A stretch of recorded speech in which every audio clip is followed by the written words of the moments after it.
মই আজি উপস্থিত আছো কামৰূপ জিলাৰ গোপেশ্বৰ দেৱালয়ত। এই গোপেশ্বৰ দেৱালয় বাহেটা চাৰিআলিৰ পৰা 2 কিলোমিটাৰ দক্ষিণে অৱস্থিত। 31 নং ৰাষ্ট্ৰীয় ঘাইপথৰ সমান্তৰালকৈ যিখন দীঘলীয়া পাহাৰ আছে, এই দীঘলীয়া পাহাৰৰ এটা গুহাত এই গোপেশ্বৰ মন্দিৰ অৱস্থিত। আনুমানিক 10-11 শতিকাত এই গোপেশ্বৰ মন্দিৰ স্থাপন কৰা হয়। তো গোপেশ্বৰ দেৱালয়ত প্ৰৱেশ কৰাৰ আগতে এইটো এটা গণেশ মন্দিৰ। ভক্তসকলে ইয়াতে চাকি বন্তি জ্বলাই গৈ গোপেশ্বৰ দেৱালয়ত আকৌ শিৱ বাবাৰ আশীৰ্বাদ লয়। মই গৈ আছোঁ ভিতৰলৈ। এইটো এটা দেৱালয়ৰ পুখুৰী। ইয়াতে বিভিন্ন ধৰণৰ মাছ কাছ আছে। আমি কেইবছৰমান আগতে ইয়াতে এটা কাছ এৰি দিছিলোঁ, যিটো কাছ আমি পুঠিমাৰি নৈত পাইছিলোঁ। আজি হ'ল 10-12 বছৰ হ'ল। খুব সুন্দৰ পৰিৱেশ, অকণমান দেখুৱাই দিছোঁ। পুৰা সেউজীয়া আৰু শাওণ মাহ যিহেতু ভক্তৰ যথেষ্ট ভিৰ দেখা গৈছে ইয়াতে গোপেশ্বৰ দেৱালয়ত। মই ইয়াৰে পৰিৱেশটো অকণমান আপোনালোকক দেখুৱাই দিছোঁ। খুব সুন্দৰ পৰিৱেশ, গছ গছনি, এইফালে এখন পাহাৰ, দীঘলীয়া পাহাৰ, আৰু এই পাহাৰৰ এই গুহাত আগফালে মই আপোনালোকক দেখুৱাম। তাত এটা গুহা আছে আৰু সেই গুহাটোতে গোপেশ্বৰ মন্দিৰটো অৱস্থিত। আৰু মই কৈছোঁৱেই যে শাওণ মাহ বুলি ভক্তৰ যথেষ্ট সমাগম হৈছে। এইফালে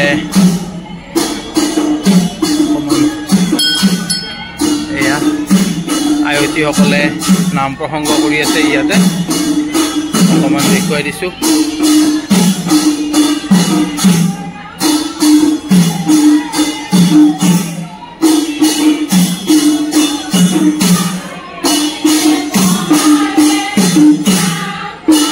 ইয়াতে গোপেশ্বৰ দেৱালয়ত ভক্তসকলে প্ৰথমে আহি ইয়াতে চাকি বন্তি ধূপ আদি জ্বলায়।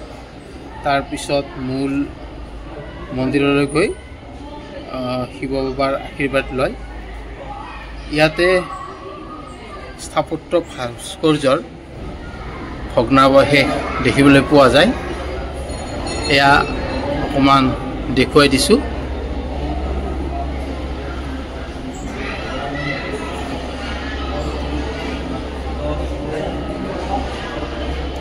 ইয়াতে এইটো গুহা আছে আৰু এই গুহাটোতে ভক্তই বাবাৰ আশীৰ্বাদ লয়।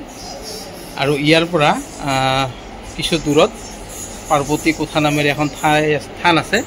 আৰু এই গুহাটোৰে সুৰংগ আছে। এই সুৰংগটোৰে আগতে মানুহে পাৰ্বতী কোঠাত উঠিছিলে, কিন্তু এতিয়া এইটো বন্ধ হৈ আছে। ইয়াত যথেষ্ট বাদুলি গুইশা পাতি আছে, গতিকে ৰিস্কি হৈ যায়।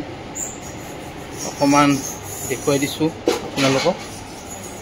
এয়া এখন পাহাৰ, পুৰা শিলৰে গোটেই। ইয়াতে এইটো এটা হনুমান মন্দিৰ, অকণমান দেখুৱাই দিছোঁ আপোনালোকক। এইটো হনুমান মন্দিৰ। আৰু এইফালে এইটো আছে মা বৈষ্ণোদেৱী মন্দিৰ, গোপেশ্বৰ দেৱালয়ৰ কেম্পাছতে এইটো মা বৈষ্ণোদেৱী মন্দিৰ। এয়া অকণমান দেখুৱাই দিছোঁ। এই গোপেশ্বৰ দেৱালয়ত শিশুৰ অন্নপ্ৰাশনৰ সুন্দৰ সুবিধা আছে। মোৰ সৰু ভণ্টিৰ ছোৱালীজনী অৰ্থাৎ ভাগিনীৰ আজি অন্নপ্ৰাশন। ইয়াতে অন্নপ্ৰাশন কৰাই আছে। কেইবাটাও শিশুক আজি ইয়াতে অন্নপ্ৰাশন কৰা হৈছে। অকণমান আপোনালোকক দেখুৱাই দিছোঁ।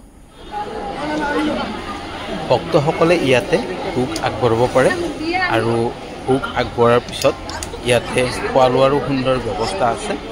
এয়া দেখুৱাই দিছোঁ। ভক্তসকলে ভোগ আগবঢ়াইছিলে আৰু এতিয়া ইয়াতে খোৱা লোৱাত ব্যস্ত, সকলো খোৱাত ব্যস্ত হৈ পৰিছে।